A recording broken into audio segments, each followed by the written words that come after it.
Il faut les choper. Oui.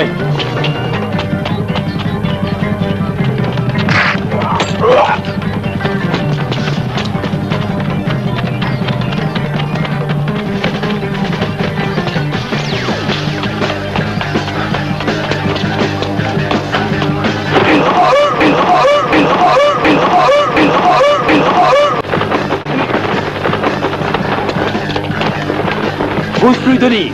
Je t'arrête. Si tu bouges encore, je te tue, je ne ris pas. Alphonse Béni, acteur et réalisateur, né en 1946 à Kansamba, au Cameroun, est décédé dimanche 12 mars 2023, des suites de maladie.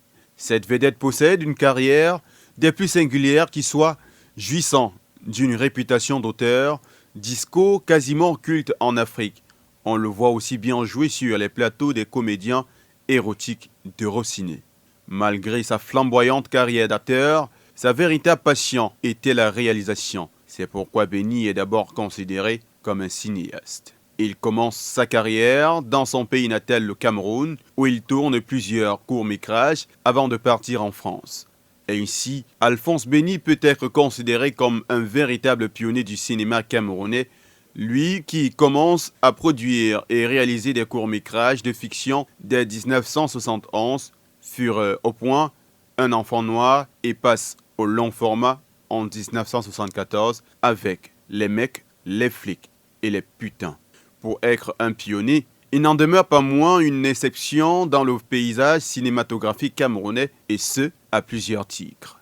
D'abord, il est l'un des rares cinéastes qui puisse se targuer d'une véritable indépendance financière vis-à-vis de l'organisme étatique. Ses films sont majoritairement produits en faisant appel à des capitaux privés étrangers via des coproducteurs avec la France, l'Italie ou le Gabon et des accords publicitaires avec par exemple la firme Toyota.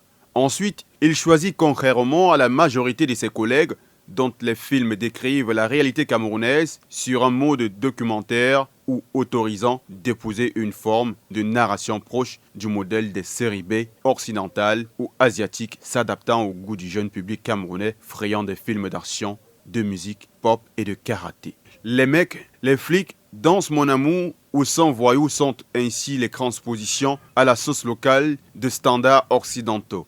Le héros de ces films étant généralement Alphonse Béni lui-même. Exceptionnel également sera le succès au Cameroun des films d'Alphonse Béni dans un pays où la distribution et la circulation des œuvres est plus qu'aléatoire, ce qui greffe généralement la carrière commerciale des productions locales.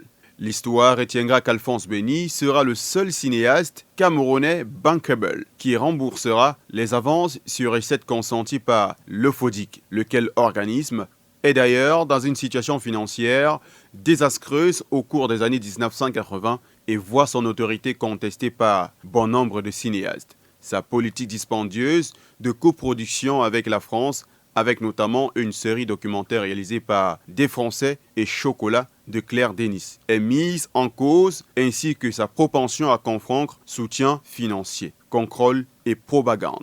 Alphonse Béni le phénoménal laisse derrière lui une grande famille de la culture au Cameroun jusqu'outre-mer dans un profond émoi. Toutefois, la postérité ne pourra guère l'oublier pour l'héritage implacable dans le domaine des arts et de la culture.